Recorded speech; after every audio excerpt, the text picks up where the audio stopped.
Ахмед Амхадов на турнире выступает за команду «Нарт». Подтягивается с дополнительным весом в 32 килограмма. При выполнении подтягиваний тут засчитывается количество и, конечно, качество выполненных приемов. Набрав в сумме максимальное количество очков, его команда твердо намерена победить. Выполнил 15 повторений.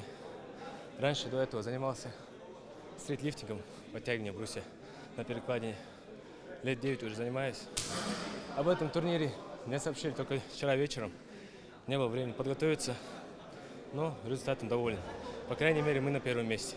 Всего в турнире истоки Аланов состязуются в 6 дисциплинах: жим лежа, строгое поднятие на бицепс, подъем на канат с весом, перетягивание каната и другие. Участники, молодежь и все желающие. Организаторы постарались исключить только опытных спортсменов, чтобы все было по-честному. Это мероприятие мы придумали для поддержки нашей молодежи. В последнее время в нашей республике наблюдается плачевная ситуация в связи связанная с наркоманией.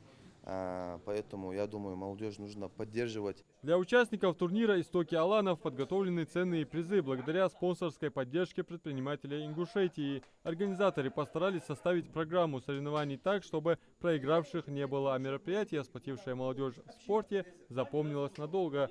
Площадку для проведения турнира предоставила Академия единоборств «Нарт». В первую очередь я хочу сказать слова благодарности Михаилу, который пытается делать такие социальные мероприятия.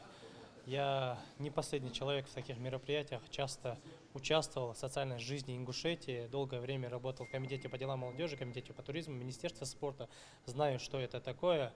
В любом случае, это в первую очередь пиар к здоровому образу жизни. Такие мероприятия, такие моменты в жизни молодежи республики я буду всегда приветствовать и всячески буду стараться помогать. Атмосфера единства, командный дух и непреодолимое желание доказать, что ты лучший из лучших, делают спортивное мероприятие еще интереснее. Тут нет возрастных или весовых ограничений. Турнир «Истоки Аланов» – молодежный проект, предоставивший возможность новичкам и любителям заявить о себе официально на спортивной площадке. Адам Бережков, Молдгири Ахильгов, Магаз 24.